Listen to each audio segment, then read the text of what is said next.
Assalamualaikum warahmatullahi wabarakatuh. Berjumpa lagi dengan saya Muhammad Hidayatullah, calon guru penggerak angkatan 8 dari UPTD SD Negeri 1 Pelaihari, Kabupaten Tanah Laut. Pada kesempatan kali ini saya akan memaparkan aksi nyata saya pada modul 1.4 tentang budaya positif di sekolah. Berikut implementasi budaya positif saya di kelas. Saling ya, saling menghormati. Nah, berarti nanti kalau kita harus saling menghormati, buang sampah di tempatnya juga kena dengan apa ya? Menjaga kebersihan. Ini sama berarti dengan yang ini 6, berarti 6 nih bisa kita ringkas, menjaga kebersihan. Yang ketiga, jujur. Berarti tetap iyalah, karena ya jujur. Nah, kita menghargai kejujuran. Tenang saat belajar, apa ya? Tenang saat belajar berarti sama dengan mana tadi? Nih, rukun iyalah. Nah, ini sudah. Ini diringkas jadi digabung dengan yang ini. Kemudian apa lagi? Ini boleh bawa HP jika diminta. Oh ya. Nah, ini sama. Ini karena bawa HP ini tujuannya supaya tidak ribut, maka ini sama. Ini gabung nomor 1. Kemudian berkata yang baik. Apa ini? Berkata yang baik tentang. Nah, ini pas sudah berkata yang baik ini sama supaya tujuannya rukunnya lah. Berkata kasar itu kan tidak baik untuk memicu ketidakrukunan. Nah, berarti ya 3 aja berarti kita ringkas. Nih, keyakinan kelas kita saling menghormati, menjaga kebersihan dan jujur. Ya, itu 3 keyakinan kelas kita. Saya bersama siswa membuat keyakinan kelas. Berikut adalah hasil dari pembuatan keyakinan kelas kami untuk kelas 6A.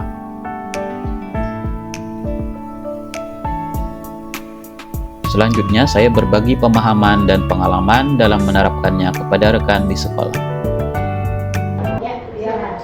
Assalamualaikum warahmatullahi wabarakatuh. Waalaikumsalam. Sebelumnya ulun ucapkan terima kasih banyak pada Bapak Ibu Guru UPTD SD Negeri 1 Pelaihari atas dukungannya dan bisa terlaksananya diseminasi budaya positif sebagai salah satu tugas saya sebagai calon guru penggerak angkatan 8 Kabupaten Tanah Laut. Nah, pada pertemuan kali ini saya akan menjabarkan apa yang saya dapatkan di modul 1.4 tentang budaya positif di kelas maupun di sekolah.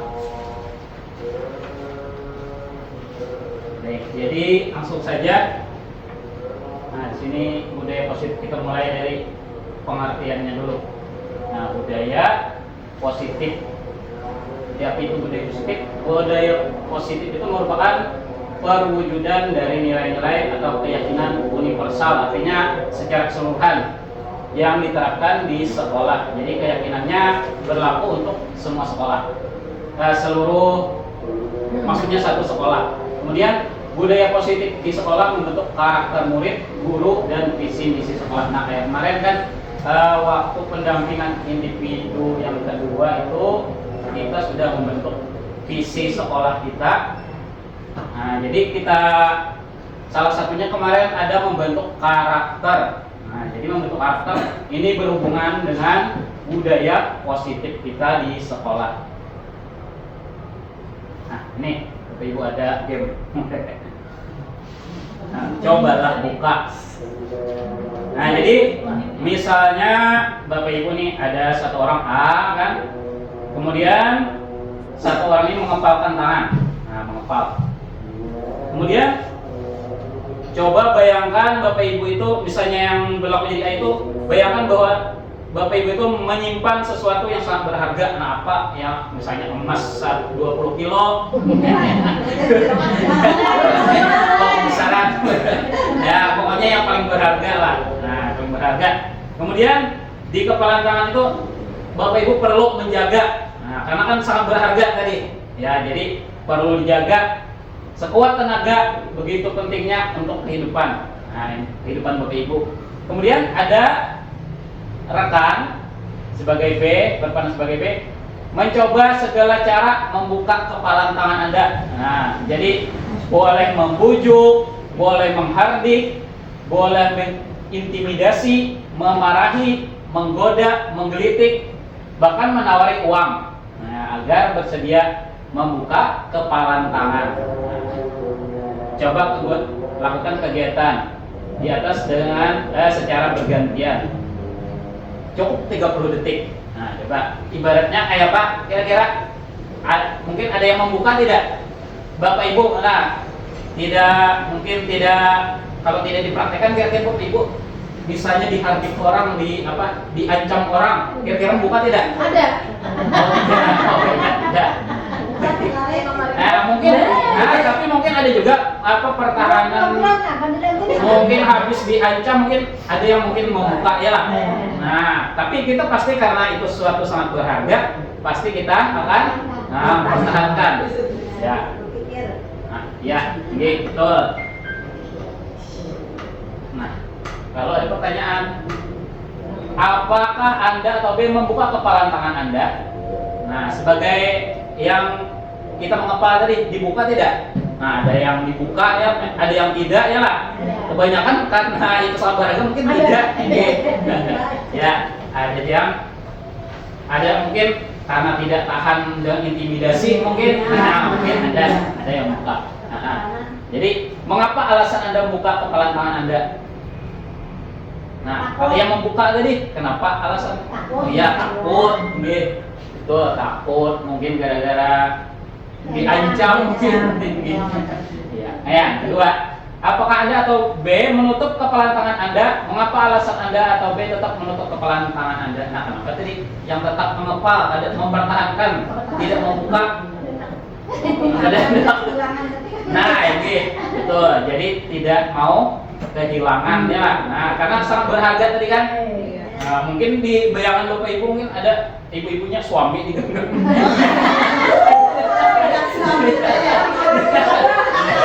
Ya, jadi tidak kalau silah ya.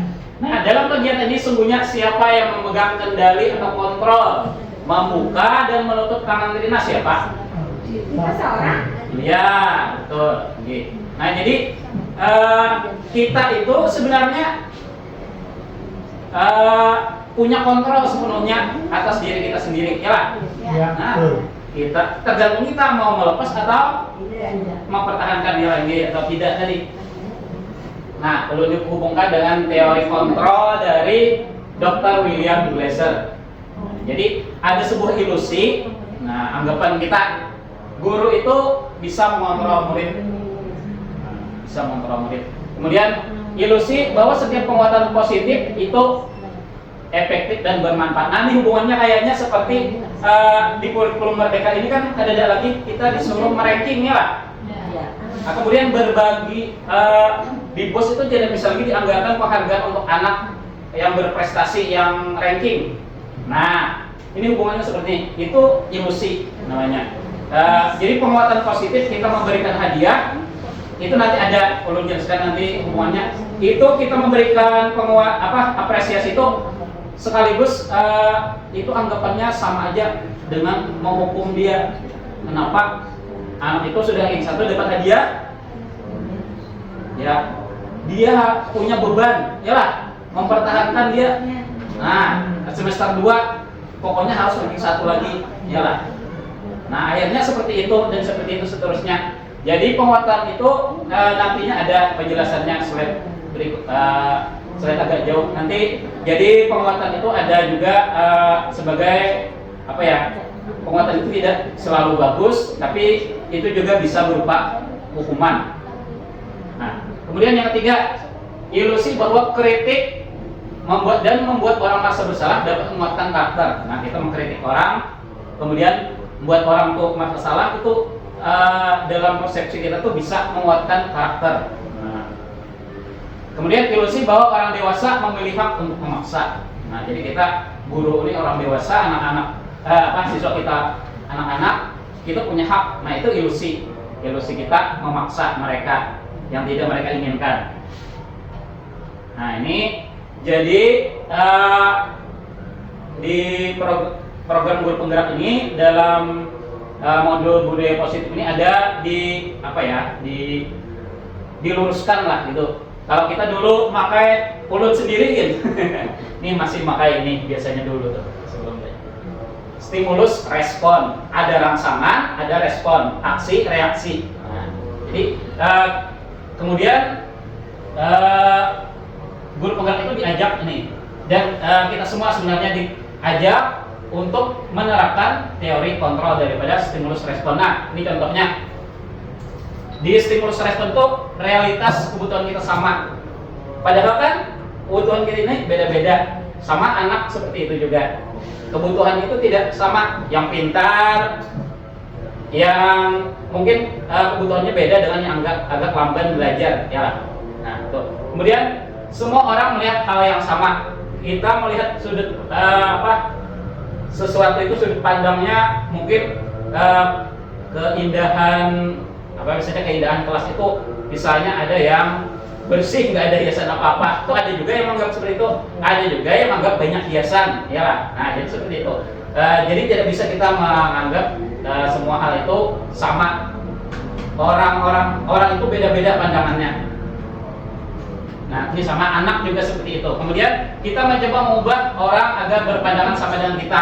Nah, kalau stimulus respon ini kita biasanya mengajak orang, ya lah, supaya sama pandangannya. Ini. Nah, kita mensugesti orang supaya cara pandang orang itu sama orang kita. Nah, ternyata di teori kontrol itu kita berusaha memahami. Nah, kayak apa kita melihat orang tuh, ya pandangan orang lain itu terhadap hal yang kita utarakan kayak apa. Nah, jadi itu kadang-kala kita menyamakan. Jadi karena sudut pandang orang itu berbeda-beda. Kemudian perilaku buruk dilihat sebagai suatu kesalahan. Nah, anak itu ranjakan rancak begayaan, lalu tak kelahi. Nah, itu kan perilaku buruk. Nah, di teori kontrol ini rancak kita langsung menyalahkan, ya lah. Nah, ini anaknya salah, ya Allah. Nah, sedangkan di teori kontrol itu semua perilaku memiliki tujuan. Ini hubungannya nanti ada dengan 5 kebutuhan dasar manusia, nanti ada di slide berikutnya. Nah, ini kemudian di stimulus respon orang lain bisa mengontrol saya. Nah, ini yang kayak yang buka tutup tadi. Stimulus respon orang lain bisa mengontrol. Ternyata yang benar adalah hanya Anda yang bisa mengontrol diri Anda. Nah, seperti yang permainan tadi, kita sendiri yang kontrol diri. Sama anak itu kadang-kala sebenarnya kita kontrol, tapi I-nya sendiri. Nah, nanti kayak apa cara kita membangkitkan motivasi internalnya itu supaya dia yang menjaga, mengontrol dirinya sendiri. Nah, nih. Kemudian di stimulus respon juga saya bisa mengontrol orang lain. Nah, anggapan kita tuh bisa mengontrol anak, ya Allah. Karena kita guru nih, mengontrol anak. Nih teori stimulus respon diluruskan hanya ini. Anda tidak bisa mengontrol orang lain, tidak bisa, cuma bisa mengarahkan. Kalian bisa mengontrol kita. Kemudian pemaksaan ada pada saat bujukan gagal. Nah, gagal bujukan, mau bujuk lalu memaksa.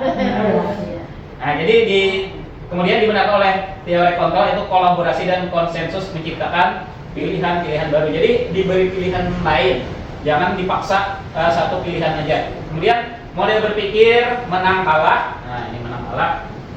Kemudian di teori kontrol itu model berpikir menang-menang. Nah, jadi win-win solution dari orang juga. Menang-menang. Jadi jangan ada yang dikalahkan. Nah,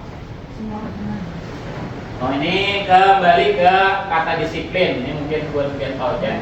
Disiplin itu ini katanya asalnya dari disciple atau murid atau pengikut.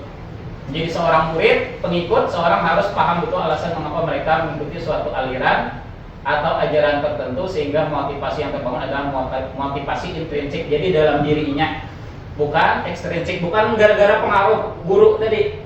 Nah, jadi harusnya tumbuh dari dalam diri siswa sendiri. Seseorang yang memiliki disiplin diri berarti mereka bisa bertanggung jawab terhadap apa yang dilakukannya, karena mereka berdasarkan tindakan mereka pada nilai-nilai kebajikan universal. Nah, jadi anak itu diarahkan supaya mereka itu punya nilai kepercayaan dalam diri mereka sendiri, keyakinan. Nah, ada punya keyakinan. Kemudian ini contoh aja nilai-nilai kebajikan itu. Ini di profil pelajar Pancasila ada tahu aja ya, yang beriman bertakwa kepada Tuhan Yang Maha Esa, berakhlak mulia, mandiri, bernegara, kebinekaan global, bergotong royong, kreatif. Nah, ini ada lagi sebenarnya ada 6 institusi, tapi yang ulun masukkan cuma 3 ini aja. Nah, supaya lebih ringkas. Ada lagi toleransi, rasa hormat, integritas, mandiri, menghargai, antusias, empati, pengetahuan, kreativitas, kerjasama, percaya diri, komitmen. Ini ada juga dari 9 pilar karakter. Ini pokoknya ini semua termasuk nilai-nilai kebajikan. Nanti hubungannya ada dengan keyakinan kelas. Nah, ini 3 motivasi perilaku manusia. Nah, kita itu berperilaku, motivasinya ada 3 ini. Nih, yang pertama, menghindari ketidaknyamanan atau hukuman. Nah, siswa itu misalnya mengerjakan tugas karena motivasinya ini menghindari dari macam dihukum. Nah, menghindari bisa ya gara-gara motivasinya gara-gara dia menghindari hukuman, merasa menghindari ketidaknyamanan. Kemudian bisa juga gara-gara ini mendapat imbalan atau penghargaan dari orang lain. Nah, contohnya seperti yang rapat peringkat kelas tadi. Nah, mereka ingin dapat imbalan. Nah, bisa mereka berbuat sesuatu, mereka berbuat begitu untuk mendapatkan imbalan. Jadi ini motivasi yang kedua. Kemudian ada juga yang menurut saya paling bagus. Nah, untuk menjadi orang yang mereka inginkan dan menghargai diri sendiri dengan nilai-nilai yang mereka percaya. Jadi nilai-nilai kebajikan yang sebelumnya tadi itu seharusnya kita tanamkan kepada murid kita. Nah, jadi supaya dia sadar nih menjadi orang yang mereka inginkan dan berdasarkan nilai-nilai yang mereka percaya tadi. Baik, nah ini kelihatan lah. Kalau kelihatan lah. Ulunnya kan melihatnya di sini. Nah, baik. Jadi ada teori motivasi. Nah, ini hukuman, ini konsekuensi, ini restitusi. Ini sambungannya. Nah, jadi ini ulun biasanya nih hanya tahu juga ulun nih hukuman. Nah, hukuman ini cuma membuat siswa itu punya identitas gagal. Nah, jadi bila siswa itu rancangan dihukum itu identitasnya gagal. Kayak apa identitas sukses? Bisa dengan konsekuensi yang paling bagus adalah restitusi. Nah, ini. Contoh identitas gagal tuh ini sesuatu yang menyakitkan terjadi. Nah, hukuman tuh pasti terjadi sesuatu yang menyakitkan ya lah. Keliling lapangan, push up. Nah, itu sesuatu yang menyakitkan bagi siswa. Itu ada belajar ya, kalau cuma dihukum seperti itu. Mereka menjadi identitas gagal. Mereka mencap diri mereka itu gagal, orang gagal. Karena sering dihukum, keseringan dihukum. Mungkin malah kebal dengan hukuman sudah. Tinggi, tidak merasa tidak belajar dari kesalahannya. Kemudian kalau konsekuensi ada sesuatu yang harus terjadi. Nah, sesuatu yang harus terjadi, misalnya kita punya kesepakatan kelas ya Allah, konsekuensi misalnya terlambat, konsekuensinya apa? Nah, konsekuensinya misalnya jangan sesuatu yang menyakitkan lagi. Kalau misalnya kita terlambat, itu kan konsekuensinya lari ke lapangan, itu namanya jatuhnya hukuman. Karena menyakitkan tadi. Jadi konsekuensinya misalnya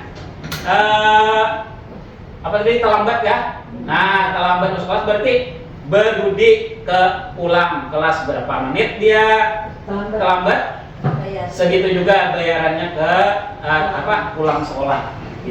Nah, contohnya seperti itu. Kemudian apa itu? Ada juga restitusi. Ini yang paling bagus. Restitusi merupakan pilihan. Nah, ini beda lagi. Kalau konsekuensi ini tadi kan dia tidak punya pilihan, yalah. Nah, kalau restitusi dia punya pilihan. Diberikan pilihan. Nah, kayak apa? Cara mau memperbaiki kesalahan ini. Nah, diberi pilihan. Jadi tidak dari kita konsekuensinya. Kemudian ini contohnya misalnya dia terlambat tadi kan. Nah, terlambat itu nanti diarahkan dengan keyakinan kelas nanti. Kalau mencontohkan keyakinan kelasnya seperti apa. Kemudian diberikan diwawancara kenapa, alasannya, ditanyakan alasannya. Kemudian setelah alasan sudah kita temukan, baru nanti kita cari sama-sama solusinya kayak apa supaya tidak terlambat lagi. Jangan mencari konsekuensinya, lebih mengarah ke hukumannya, jangan. Jadi misalnya terlambat gara-gara ban sepeda bocor misalnya ya lah. Nah, ban sepeda bocor berarti kan bisa diberikan pilihan nanti kalaunya berangkat ban sepeda bocor bisa hubungi orang tua atau hubungi kawan, dikasih kabar ya lah karena terlambat, karena ban sepeda bocor. Nah, jadi seperti itu. Kemudian ini banyak lagi menjelaskan sedikit beberapa aja lah. Kemudian kalau di hukuman itu tidak nyaman untuk murid jangka waktu panjang. Nah, kayak lari tadi sakitnya push up. Nah, mungkin selain sakit juga malu ya lah. Nah, malu supan. Apalagi yang sudah agak dewasa. Nah, mereka sudah malu biasanya. Kemudian kalau di konsekuensinya tidak nyaman murid untuk jangka waktu pendek.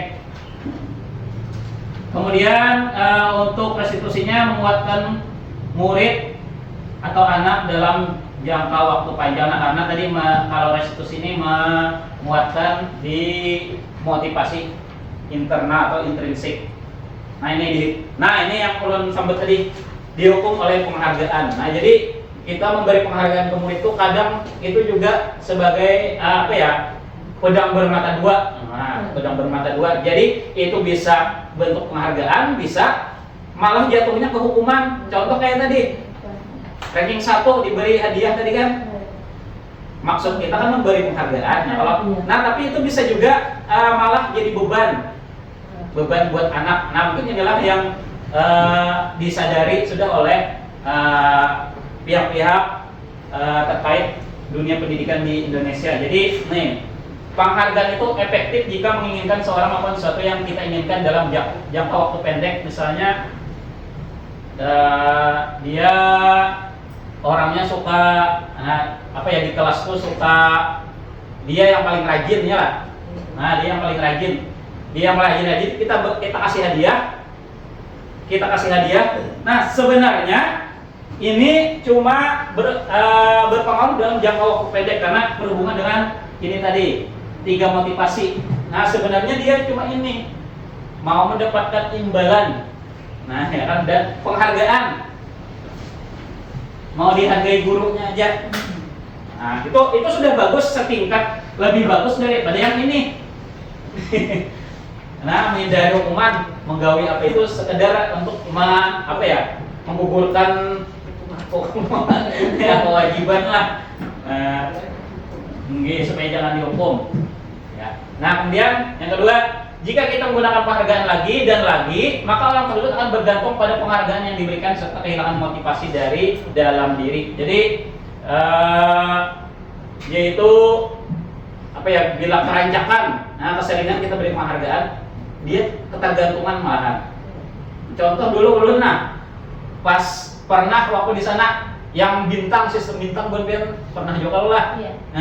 Beri bintang ya Allah. Bila nilainya 100 beri bintang. Nah, itu yang ini hubungannya. Jadi kita menggunakan penghargaan lagi dan lagi, maka orang tersebut akan bergantung penghargaan. Bila lain ulun yang mengajar, tadi dapat bintang, inya Santai. nah mulai kayak melampiaskan, nah aku bebas kan.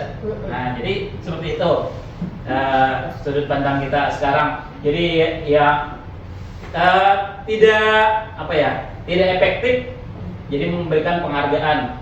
Kemudian jika kita mendapatkan penghargaan untuk melakukan sesuatu yang baik, maka selain kita senantiasa berharap mendapatkan penghargaan tersebut lagi, kita pun tidak menyadari tindakan yang kita lakukan. Jadi ada sadar kita hendak mengulangi, hendak dapat penghargaan lagi. Nah, jadi seperti itu. Ini untuk pengaruh jangka pendek dan jangka panjang. Lalu ada penghargaan itu tidak efektif. Nah, suatu penghargaan adalah suatu benda atau peristiwa yang diinginkan yang dibuat dengan persyaratan. Nah, ada syaratnya kalau benda dapat penghargaan. Ya. Jadi kurang efektif. Jadi hanya jika Anda melakukan ini, maka Anda akan mendapatkan penghargaan yang diinginkan. Nah, jadi ada syaratnya biasanya di penghargaan itu kan.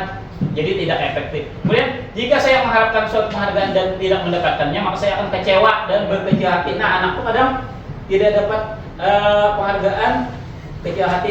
Kayak yang sistem ranking tadi kan, dia bergeser misalnya asal ranking 3 dapat penghargaan, bergeser ke ranking 4 misalnya, kada dapat lagi.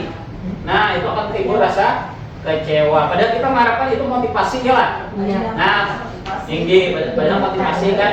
Nah, tapi namanya sudut pandang beda-beda, mereka ada juga yang malah kecewa. Nah, tinggi ya, nah apalagi tinggi kadang orang tua ini kan, kenapa nih? Nah, ya Allah, kadang seperti itu. Kadang mereka malah memarahi anaknya kenapa tidak dapat peringkat 1, 2, 3. Nah, padahal itu sebenarnya kan tergantung apa ya? Tergantung suasana belajar di rumah juga. Nah, kemudian tergantung psikologis anaknya kayak apa. Apakah dia mungkin sering sakit pada semester itu kan? Kita tidak tahu. Mungkin dia ada masalah. Nah, jadi itu mempengaruhi. Serta kemungkinan lain kali saya tidak akan berusaha sekeras sebelumnya. Nah, jadi dia, bisa apa? Aku sudah ranking 4 nih. Ada dapat lagi. Melihat kawannya semakin pintar mungkin, nah malah itu tidak memotivasi. Jadi kemudian jika kita ingin memberikan suatu penghargaan, melakukan suatu, maka kita harus terus-menerus memberikan penghargaan itu jika kita ingin orang tersebut meneruskan perilaku yang kita inginkan. Nah, jadi kita bila hendak ingin mengulangi kayak itu, kita harus memberikan penghargaan, harus juga sebagai guru ya. Nah, kalau kita ambil, katanya itu tadi tergantung kita memberi penghargaan. Kemudian orang yang berusaha berhenti merokok atau orang yang berusaha diet, menguruskan badan, bila tidak diberikan penghargaan, hampir pasti tidak berhasil. Beri penghargaan. Nah, Ayo pada. ini contohnya, orang anak berhenti merokok, berusaha diet, menguruskan badan, bila diberikan penghargaan, hampir tidak berhasil ya, bujurlah. Diberi penghargaan. Coba yang suaminya mungkin merokok, diberi penghargaan, kira-kira, nah pasti tidak, iya, nah pasti tidak efektif. Nah, ini penghargaan itu juga merusak hubungan. Nah, ketika seorang diberi penghargaan atau dipuji di depan orang banyak, yang lain merasa iri. Nah, ini kadang, iyalah, anak itu misalnya kita beri penghargaan yang kayak ranking tadi, itu kan seolah-olah pujian. Nah, yang lain iri karena aku ada dapat penghargaan. Pasti mereka iri. Sebagian dari mereka tidak menyukai orang yang diberikan penghargaan. Nah, ini itu anak dengki ulah. Ya, kalau iri kan supaya termotivasi supaya lebih bagus, ini kedengki mungkin. Jadi tidak senang melihat orang berhasil mungkin. Nah, itu yang dihindari. Jadi penghargaan itu bisa juga merusak hubungan tadi, malah jadi tidak suka mereka. Kemudian jika seorang guru sering memberikan penghargaan kepada murid, besar kemungkinan muridnya termotivasi hanya untuk menyenangkan gurunya. Nah, supaya guru senang aja, mereka tidak bersikap jujur kepada guru tersebut. Nah, kadang supaya dapat nilai 100, mereka kadang tidak jujur. Oke, kadang bisa menjawab. Sudah orangnya pintar bisa menculas. Nah, itu itu mana kelihatan. Itu bahaya. Nah, itu yang ingin dihindari. Jadi dari penghargaan. Kemudian penghargaan menciptakan persaingan di dalam kelas dan persaingan menciptakan kecemasan. Nah, siswa ini cemas. Ranking 1 sama 2 nih bebalap-balapan. Ya, berlomba-lomba karena ingin mendapatkan penghargaan tadi. Kalau yang satu kan dari teman-teman, dari guru, iyalah. Nah, ini mereka berlomba-lomba. Kemudian mereka yang percaya bahwa mereka tidak memiliki kesempatan untuk mendapatkan penghargaan akan berhenti mencoba. Nah, ini yang di bawah-bawah nih. Menyerah. Nah, ada demotivasi. Nah, itu bagian dari penghargaan merusak hubungan. Juga penghargaan mengurangi ketepatannya ada riset. Nah, riset 1, dalam percobaan sekelompok anak laki-laki sekitar 9 tahun diminta melihat gambar wajah ditampilkan di layar. Mereka harus memberitahukan jika wajah tersebut sama atau berbeda. Nah, melihatkan ini sama kah wajahnya berbeda. Gambar tersebut hampir sama, beberapa dari mereka diberi penghargaan dalam bentuk uang. Nah, yang benar beri duit. Nih, pas orang riset. Pada saat mereka memberikan jawaban benar, sementara sebagian yang lain tidak. Hasilnya, nih, anak laki-laki yang dibayar membuat lebih banyak kesalahan. Malah hanya salah karena takutan salah, sudah dapat duit. Ya Allah, gugup jadi dapat duit ternyata bila benar. Nah, itu malah gugup. Nah, riset kedua, anak-anak diminta mengingat kata-kata tertentu, kemudian mereka diminta mengambil kartu yang berisi kata yang diingat tersebut setiap kali muncul. Ini permen kartu. Beberapa anak diberikan permen setiap mereka memberikan jawaban yang benar. Nah, bila benar diberi permen. Sebagian dari yang lain hanya diberitahu saja bila jawaban mereka benar. Nah, yang lain sebagian diberitahu bahwa benar dikasih permen. Nah, sebagian cuma dikasih tahu aja. Gitu. Hasilnya, anak-anak yang mendapatkan permen jawabannya banyak yang tidak tepat dibandingkan anak-anak yang hanya diberitahu bahwa jawabannya benar. Nah, jadi yang dikasih hadiah tadi malah jawabannya banyak yang tidak tepat, kan mungkin kecemasan tadi. Enggih. Ya, dulu enggih. Ya, ulun sering dulu. Ternyata habis belajar ini, oh, enggih. Enggih. Nah, jadi mengurangi ketepatan. Nah, ini juga menurunkan kualitas.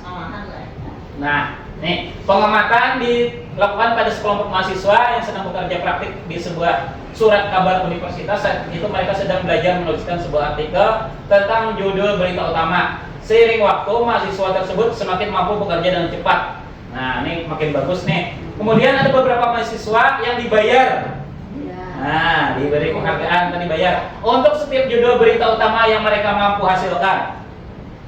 Dan setelah beberapa lama, mahasiswa yang dibayar ini hasil kinerjanya berhenti berkembang karena mereka berhenti berkembang. Kemudian mereka yang tidak menerima bayaran terus berupaya mengasah diri jadi lebih baik. Nah, yang kali diberi penghargaan tadi belum mencapai, jadi terus berkembang. Sementara yang dapat duit tadi bayar malah pusing mikirkan ini pas kada nih. Nah, kan supaya dapat duit. Nih, penghargaan juga mematikan kreativitas. Nah, jadi murid-murid diminta berpikir mengenai hadiah atau penghargaan yang bisa mereka dapatkan bila berhasil menulis sebuah puisi. Nah, ini menulis puisi. Kreativitas kelompok murid menjadi berkurang dibandingkan yang tidak diberitahukan tentang hadiah yang bisa mereka terima. Jadi, nah seperti itu. Jadi kreativitasnya yang sudah diberi hadiah sama yang tidak diberi hadiah itu tidak sama. Jadi malah berkurang yang diberi tahu tadi, yang diberi hadiah. Kemudian penelitian menunjukkan bahwa pekerjaan seni atau sebuah penulisan cerita menjadi kurang kreatif bila dijanjikan sebuah hadiah atau penghargaan. Nah, pekerjaan seni sama, itu penelitian juga. Kemudian dalam tugas memecahkan masalah, para murid memakan waktu lebih lama dan memberikan jalan keluar kurang kreatif saat mereka dijanjikan suatu penghargaan. Nah, bingung tadi supaya bagus nih apa? Supaya dapat penghargaan. Kemudian, nah ini penghargaan itu menghukum. Nah, penghargaan itu menghukum. Menghukum mereka yang tidak mendapatkan penghargaan. Kalau yang ranking 3 sama 4 tadi, hadiah sampai ranking 3, ranking 4 itu merasa dihukum. Ya, karena tidak mendapatkan penghargaan. Nah ini bisa ranking. Apalagi yang paling bawah itu merasa paling dihukum. Nah, kemudian memberikan penghargaan dan hukuman adalah hal yang sama karena keduanya mencoba mengendalikan perilaku seorang. Nah, jadi kita kalau sistem ranking itu berusaha mengendalikan perilaku tadi. Nah, itu bertentangan dengan teori kontrol tadi. Kemudian karena orang pada dasarnya tidak suka dikendalikan dalam jangka waktu lama, penghargaan akan terlihat sebagai hukuman. Kemudian jika suatu penghargaan diharapkan namun Anda tidak mendapatkannya, Anda akan merasa dihukum. Nah, kita berharap sudah sekalinya Anda dapat, itu sama aja kita merasa dihukum. Nah, inilah yang ingin kita munculkan dalam diri anak-anak, yaitu motivasi dari dalam diri atau motivasi intrinsik. Jadi saat seorang anak belajar untuk pertama kali menggabungkan huruf dan kata-kata serta menyadari bahwa ia dapat membaca, timbul pijar di matanya. Nah, dia pas anak-anak itu bisa merangkai kata-kata, merangkai huruf-huruf jadi kata-kata. Mereka senang, iyalah. Nah, mereka senang. Jadi anak tersebut begitu gembira bahwa dia telah mempelajari dan menguasai suatu keterampilan baru. Kesadaran akan kemampuannya bahwa dia sudah dapat membaca sesungguhnya sudah merupakan sebuah penghargaan. Nah, jadi dia bisa menghargai dirinya sendiri melalui rasa bahagianya tadi. Kemudian jika kita memberikan penghargaan kepada seorang anak pada saat dia sedang merasa bangga dengan pencapaiannya sendiri, maka kita akan mengambil kegembiraan yang saat itu sedang dirasakan secara alamiah. Jadi jangan memberi pastinya bangga-bangganya, mungkin jangan langsung diberi sebuah penghargaan, sebuah hadiah. Nah, ini restitusi yang tadi, sebuah cara menanamkan disiplin positif pada murid. Jadi ada namanya ulun belajar di guru penggerak itu, calon guru penggerak itu ada namanya restitusi, yaitu cara menanamkan disiplin positif pada murid. Nah, restitusi juga adalah proses kolaboratif yang mengajarkan murid mencari solusi untuk masalah, membantu murid berpikir tentang menjadi orang seperti apa yang mereka inginkan dan bagaimana mereka harus memperlakukan orang lain. Nah, jadi restitusi ini bukan untuk menebus kesalahan. Kayak tadi kan terlambat 15 menit misalnya, kemudian dilambatkan lagi 15 menit. Jadi restitusi bukan seperti itu, bukan untuk menebus kesalahan, namun untuk belajar dari kesalahan. Nah, supaya tidak mengulangi lagi, supaya tidak terlambat lagi. Nah, itu restitusi lebih mengarah ke situ. Kemudian restitusi itu memperbaiki hubungan siswa dengan guru. Juga misalnya ada yang bermasalah murid dengan murid, restitusi bisa memperbaiki itu. Kemudian restitusi adalah tawaran, bukan paksaan. Jadi kita menawarkan pilihan-pilihan tanpa memaksa. Kemudian restitusi juga menuntun dan melihat ke dalam diri, menuntun tentang menggali lagi anak itu ingin jadi orang yang seperti apa. Juga restitusi mencari kebutuhan dasar yang mendasari tindakan. Nah, ternyata anak itu misalnya bergaya terus, itu ada kebutuhannya berarti yang tidak terpenuhi. Untuk kebutuhan dasarnya di slide berikutnya. Kemudian restitusi diri adalah cara paling baik. Restitusi fokus pada karakter bukan tindakan. Juga restitusi itu bersifat menguatkan. Kemudian restitusi fokus pada solusi. Restitusi mengembalikan murid yang berbuat salah pada kelompoknya. Nah, ini keyakinan kelas. Kenapa tidak peraturan kelas? Nah, ini diajarkan dulu, hanya review dapat nih. Kenapa jadi keyakinan kelas? Kenapa tidak peraturan kelas? Mengapa kita memiliki peraturan tentang penggunaan helm pada saat mengendarai kendaraan roda 2 atau motor? Kemungkinan jawabannya adalah untuk keselamatan. Inilah jawabannya. Kemudian, mengapa kita memiliki peraturan tentang penggunaan masker dan mencuci tangan setiap saat? Kemungkinan jawabannya adalah kesehatan atau keselamatan. Nah, nilai-nilai itulah yang sama dengan nilai-nilai kebajikan tadi. Nih, jadi nilai keselamatan atau kesehatan inilah yang kita sebut sebagai suatu keyakinan. yaitu nilai-nilai kebajikan universal. Nah, ada yang dari 9 institusi tadi yang disepakati secara tersirat dan tersurat lepas dari latar belakang suku, negara, bahasa maupun agama. Nah, coba buat keyakinan. Kita sering membuat kesepakatan kelas ya. Nah, ini contoh kata-katanya ulun contohkan. Kembalikan barang ke tempatnya. Nah, ini contohnya. Kemudian dilarang mengganggu orang lain. Hadir ke sekolah 15 menit sebelum pembelajaran dimulai. Dilarang melakukan kekerasan, dilarang menggunakan narkoba, bergantian atau menunggu giliran, dilarang merokok, gunakan masker, berjalan di kelas dan koridor. Nah, ini harus, kalau mau membuat keyakinan kelas, berarti kita harus mengarahkan supaya kata-katanya itu mengacu pada kebajikan universal tadi. Nah, kebajikan universal, nah ini olah. Ini tentang kembalikan barang ke tempatnya, itu kan berkenaan dengan bertanggung jawab. Nah, kemudian dilarang mengganggu orang lain, itu artinya saling menghormati. Karena saling menghormati ini kan luas. Jadi ini termasuk dalam saling menghormati. Jadi dia nanti bisa saling menghormati antara sama siswa atau guru ataupun ada orang lain. Kemudian hadir di sekolah 15 menit sebelum pembelajaran dimulai. Nah, ini berkenaan dengan komitmen juga menghormati orang lain. Dilarang melakukan kekerasan. Nah, ini kan larangannya spesifik. Nah, kita olah supaya lebih umum.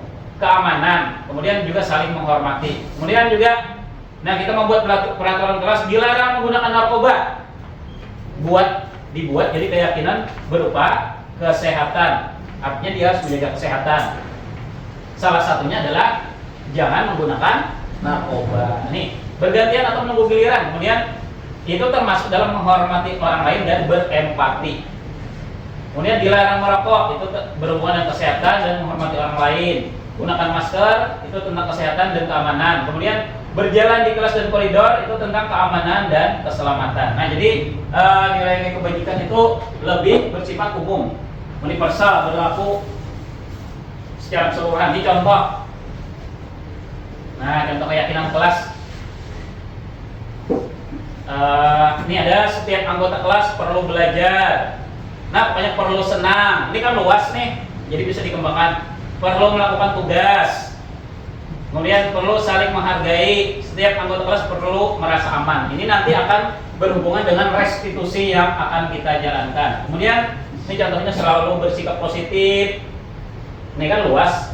Kemudian senantiasa menjadi diri terbaik. Nah, percaya dan menghormati orang lain serta barang miliknya. Berkomitmen terhadap setiap tugas, juga senantiasa membantu. Nah, juga keyakinan contohnya yang sebenarnya hormat, bekerja, diterima dan dimiliki, lalu dijelaskan. Itu contoh keyakinan kelas. Ini membuat keyakinan kelas dengan tabel T. Nah, mungkin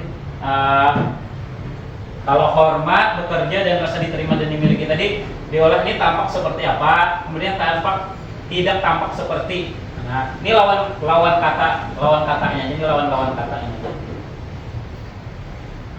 Kemudian ini tabel Y. Nah, terdengar seperti apa keyakinan kelasnya? Nih, selalu orang berbicara, yuk saya bantu. Kalau terdengar kan berupa ucapan. Kita bisa selesaikan ini bersama. Nah, terima, tolong, permisi. Kalau dia terlihat berempati terhadap perasaan orang lain. Kalau berperilaku ini tersenyum ramah, memberikan salam hormat, memberikan ruang bekerja dan postur tubuh yang tenang. Nah, ini bisa juga ditambahkan dengan ini, antara membedakan antara tugas guru dan tugas murid. Guru tugasnya apa? Kemudian murid tugasnya apa? Ini sama, ini guru tugasnya bukan apa? Ini guru tugasnya murid, ini harusnya murid. Ini tugasnya bukan. Kemudian, nah ini contoh ulun mencoba semalam mempraktikkan keyakinan kelas. Jadi ini berdasarkan kesepakatan kami kemarin. Ini tidak boleh berkelahi, tidak boleh buang sampah sembarangan, tidak boleh menyontek. Nah, ini dari anak-anak ini. Nah, lalu ulun arahkan ke nilai-nilai kebajikan yang universal tadi. Tidak boleh berkelahi, ini harus rukun berarti. Kemudian tidak boleh buang sampah sembarangan, dibuangi kata-kata negatifnya, ini harus rukun. Buang sampah pada tempatnya. Nah, tidak boleh menyontek, itu kan jujur artinya.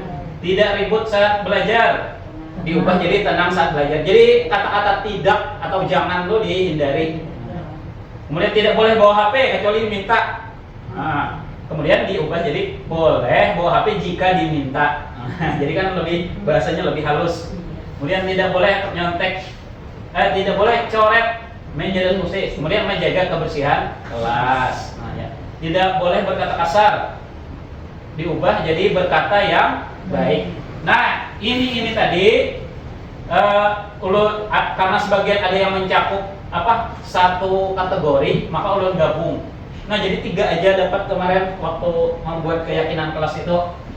Nih, harus rukunnya termasuk saling menghormati. Habis itu nih tenang saat belajar, saling menghormati juga. Kemudian boleh bawa HP jika diminta, ini saling menghormati juga. Menjaga kebersihan kelas sama ini menjaga kebersihan di sini. Kemudian berkata yang baik, rukun masuk di kategori jujur. Nah, jadi 3 aja keyakinan kelas, jadi simpel aja. Kemudian ini coba ulun olah pakai Canva. Nah, coba-coba. Habis itu ulun print, tempel di kelas. Karena ulun tidak rajin menghias-hias, jadi pakai ini. Nah, di print di LFC sudah. Oh, bisa. Nah, di print di LFC ukuran A3. Ukuran A3 ini bisa memprint tuh. Cuma A3 ini kertas saja, kertas kayak kertas karton, lain spanduk. Kalau spanduk itu harus 1 meter kali 1 meter minimal. Kemudian cuma keyakinan kelas berarti yang lah.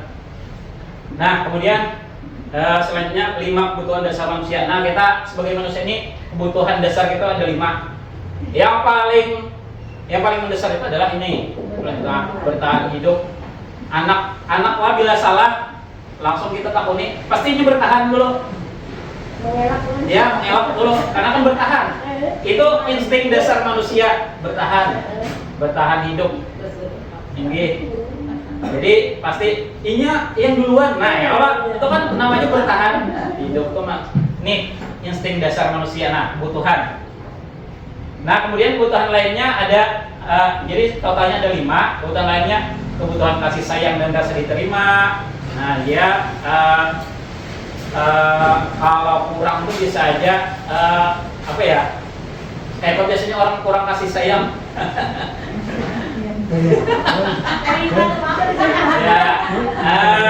Mungkin kalau dia rasa kurang perhatian nih, rancak mengganggu kawan. Nih karena cari perhatian. Karena dia kurang diperhatikan, kurang kasih sayang. Nah, ini. Kemudian dan rasa diterima bisa aja tuh dikucilkan di kelompoknya di kelas. Nah, kadang pendiam, kemudian menyendiri, ya Allah. Nah, menyendiri rejak. Nah, itu berarti dia kebutuhan rasa diterimanya kurang. Dia tidak diterima di kelompok, tidak diterima oleh kawan, dikucilkan. Nah, kemudian kebutuhan berikutnya kebebasan. Kebebasan anak tuh kadang ada yang bolak-balik tadi. Di kelas tuh kadang merasa bebas.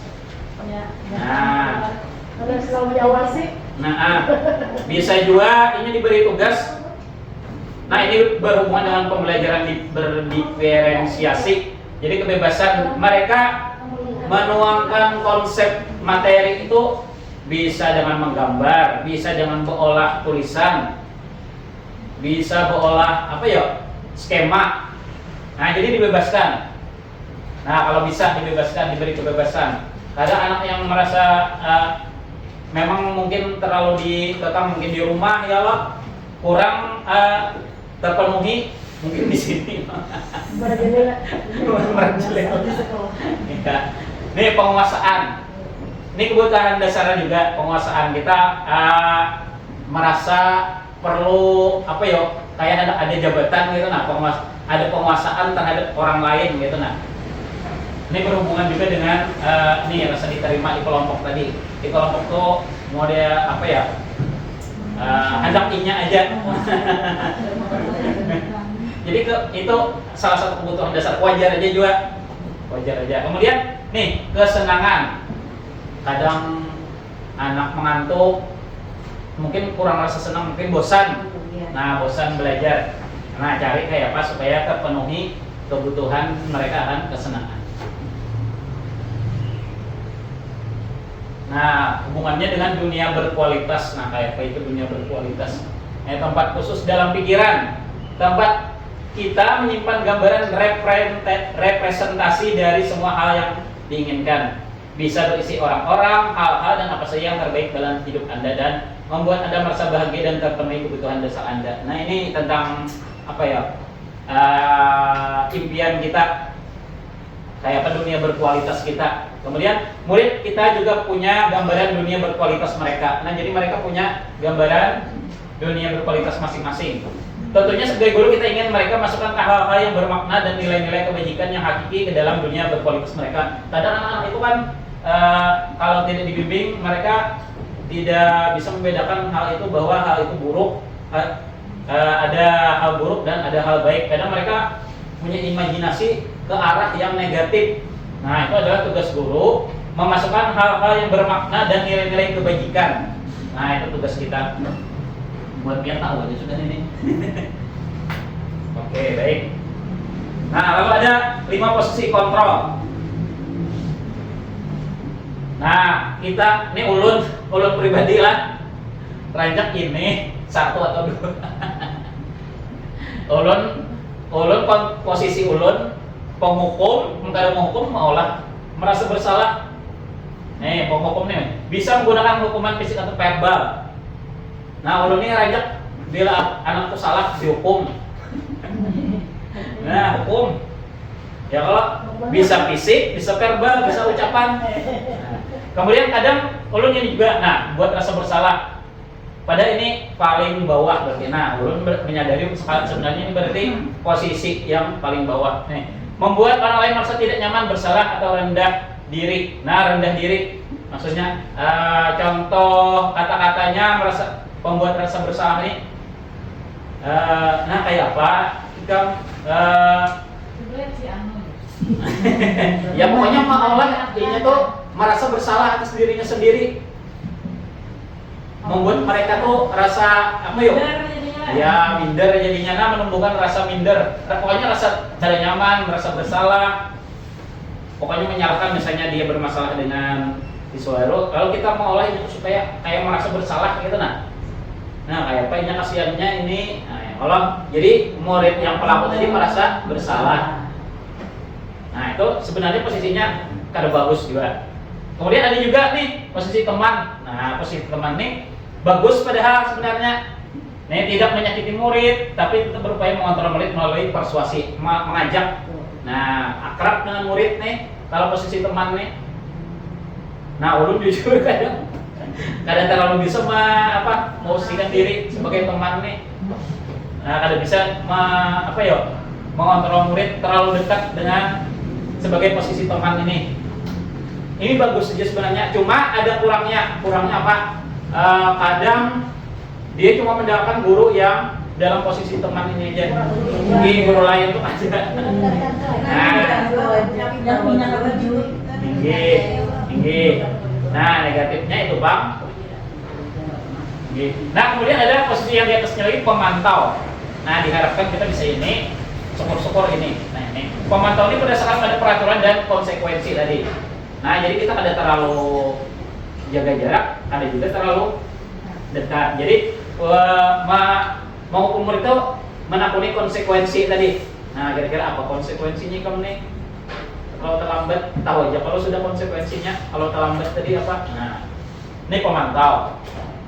Kemudian ada manajer. Nah, manajer ini menumbuhkan motivasi intrinsik pada diri siswa. Nih, guru berbuat sesuatu bersama dengan murid, persilakan murid mempertanggungjawabkan perilakunya, mendukung murid agar dapat menemukan solusi atas permasalahannya sendiri. Jadi dibimbing nih banyak pertanyaan diberi pertanyaan-pertanyaan supaya murid itu kayak apa supaya tidak mengulanginya lagi, diberi solusi dulu, dibimbing mereka diberi apa untuk menemukan solusinya sendiri. Misalnya terlambat tadi kayak apa, kalau kebocoran ban itu mungkin namanya dadakan, ya Allah ada awak yang bisa itu yang misalnya melandau. Nah, melandau, kalau melandau itu bisa jadi tanyain kenapa bisa melandau, kemudian kayak apa supaya caranya supaya kada kesiangan lagi. Nah, bagaimana caranya supaya tidak kesiangan lagi? Nah, lalu belajarnya malamnya, misalnya jawabannya malamnya main HP Pak. Nah, tanya lagi begini. Berarti supaya tidak bangun kesiangan, nah jangan main HP lagi kemalaman. Kemudian bisa juga dipasang alarm, yalah. Kemudian bila selain itu bisa juga meminta orang tua atau kakak membangunkan. Nah, kan banyak pilihan. Nah, terserah dia yang menurut dia bisa membuat dia tidak terlambat lagi. Nah, ini segitiga restitusi. Yang pertama, ini ada segitiga tahapan restitusi. Ada yang pertama menstabilkan identitas. Ini contoh kata-katanya. Bilanya misalnya ada anak-anak berkelahi. Nah, anak-anak berkelahi. Jadi, perlu jelaskan ini dulu. Jadi tahapannya menstabilkan identitas, kemudian validasi tindakan yang salah, kemudian menanyakan keyakinan. Ini hubungannya dengan keyakinan kelas tadi. Jadi misalnya ada anak berkelahi, nah distabilkan dulu identitasnya. Distabilkan, jangan sampai dia dalam posisi masih emosi.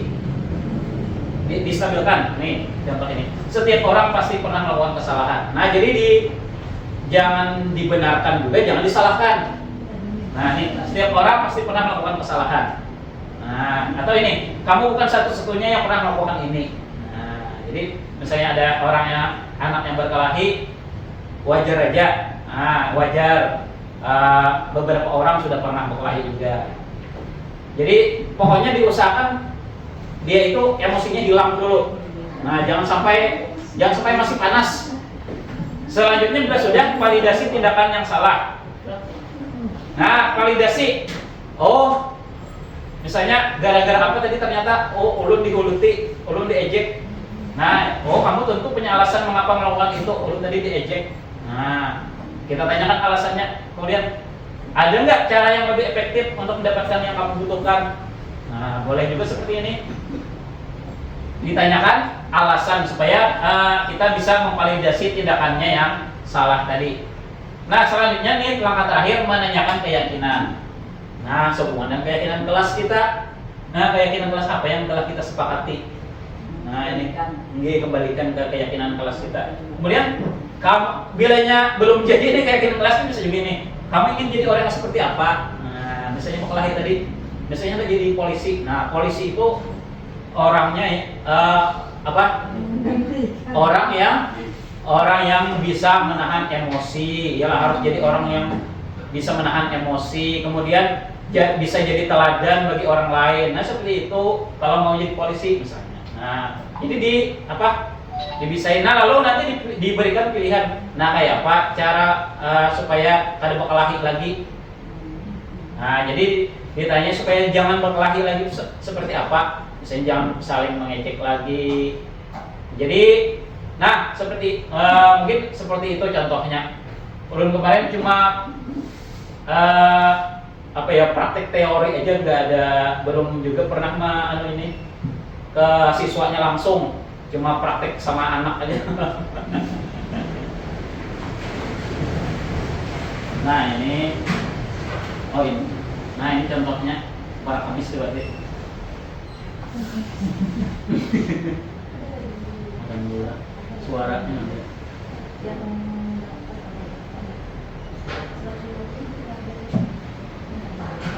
Assalamualaikum warahmatullahi wabarakatuh. Nah, ini penerapan segitiga restitusi secara teori.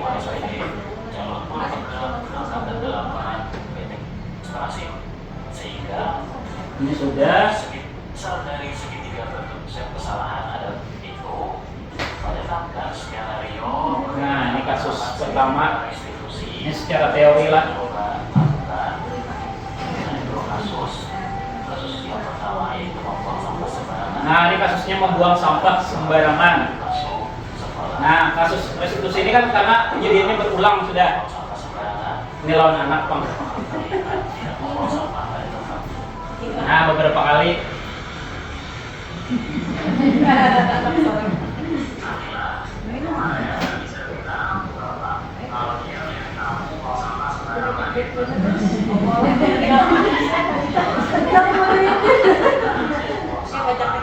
Padahal baca ya.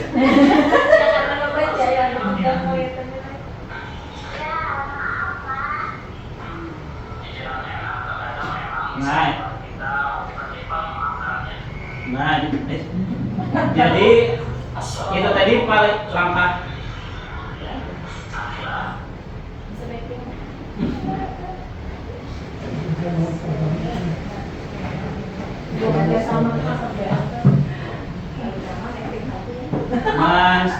Pertama tadi kan menstabilkan identitas, jadi jangan menyalahkan dulu, ditenangkan dulu.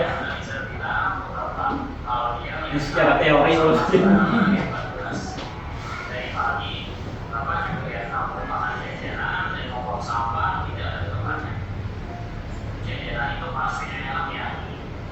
Betul.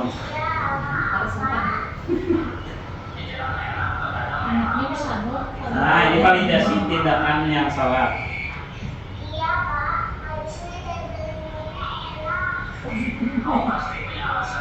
Nah, ini validasi tindakan.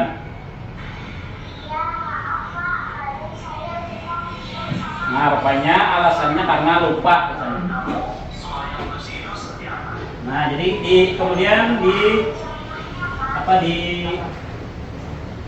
dihubungkan dengan keyakinan. Nah, jadi seperti apa sekolah yang bersih itu?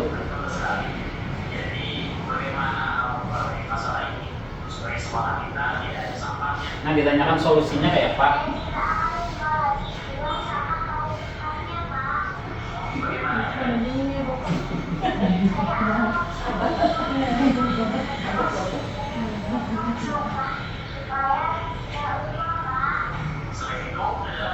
Nah, tanyakan beberapa pilihan solusinya.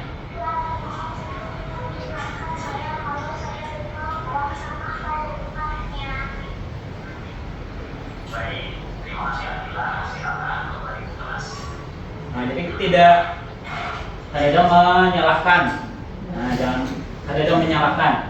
Jadi cuma mencari solusi aja supaya ini belajar dari kesalahan.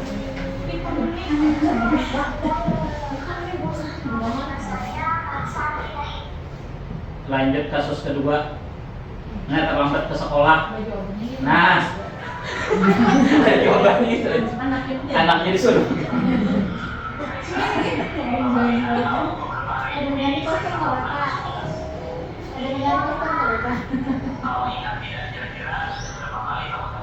Nah, itu stabilkan identitas. Oh, 3 kali ya. Kalau tidak menyalahkan Allah, tapi kita harus cari solusi. Ini validasi tindakan yang salah. Nah, ternyata kamu kesiangan. Kamu masih mau masuk sekolah, kamu terlambat. Kamu mau jadi orang yang bagaimana nantinya? Nah, ini menanyakan keyakinan. Wah, bagus itu. Sekarang menurut kamu bagaimana jadi anak kita? Betul sekali. Sayang sekali nanti kalau kamu tidak belajar dan terlambat masuk kelas. Jadi bagaimana supaya kamu tidak terlambat lagi? Selain itu, bagus. Semoga nanti kamu tidak terlambat lagi masuk kelas dan bisa jadi anak kita. Terima kasih bisa bekerjasama. Demikian skenario penerapan Nah, itu skenario yang saya lakukan. penerapan segitiga restitusi. Nah, habis. Jadi demikian presentasi diseminasi tentang budaya positif pada modul 1.4 yang merupakan salah satu tugas dari calon guru penggerak. Mungkin mudah-mudahan itu bisa sedikit bermanfaat, membuka wawasan kita. Nah, bagaimana nanti cara penerapan disiplin positif itu di sekolah kita. Nah, mudah-mudahan di sekolah kita bisa menerapkan budaya positif tadi. Jadi jangan menghindari hukuman tadi. Nah, ini dengan menerapkan restitusi. Ya baik, mungkin itu saja yang bisa ulun sampaikan. Semoga bermanfaat. Dan ulun ucapkan terima kasih banyak kepada Bapak Ibu yang sudah meluangkan waktunya berhadir pada diseminasi ini. Sekali lagi ulun ucapkan terima kasih dan mohon maaf atas segala kekurangan. Ulun akhiri. Wassalamualaikum warahmatullahi wabarakatuh.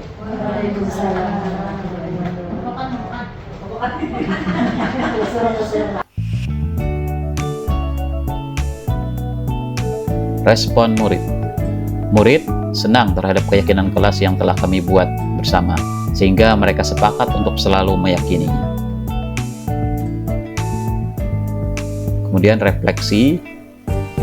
Pada pembuatan keyakinan kelas saya lakukan pada hari Senin tanggal 17 Juli 2023, siswa antusias mengemukakan pendapat mereka dalam membuat keyakinan kelas. Mereka senang atas keyakinan kelas yang telah dibuat. Saya juga merasa bersemangat untuk menerapkan konsep-konsep budaya positif di sekolah. Untuk rencana perbaikan selanjutnya, saya akan selalu merefleksikan penerapan budaya positif yang telah dijalankan. Selain itu, melakukan perbaikan atas hal-hal yang kurang dalam penerapan budaya positif, serta mengajak warga sekolah menerapkan budaya positif. Demikian pemaparan dari saya tentang aksi nyata pada modul 1.4. Terima kasih atas segala perhatian. Semoga bermanfaat. Assalamualaikum warahmatullahi wabarakatuh. Salam dan bahagia.